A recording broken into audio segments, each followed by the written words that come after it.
If you can decide which transition to place between two of your clips and bringing it one by one to test it, there's an easier way. So let me show you what I mean. Over here in DaVinci, for the beginners, if we navigate to the effects and video transition, all the transitions are listed here. So the most common way that the beginners are doing it, they will just drag and place the transition between two of the clips and preview it.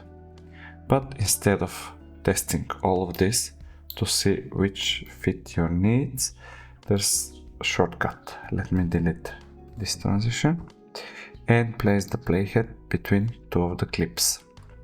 Now we don't need to click, we just need to hover on top of the transition and we can see how this dissolves. So let's go down, we have even more fancier transitions.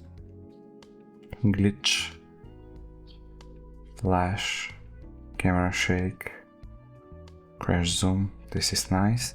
And I have a custom-made transition. I use this like before and after. It's like revealing shot. So if you're interested how to do these transitions, I will put the link down in the description.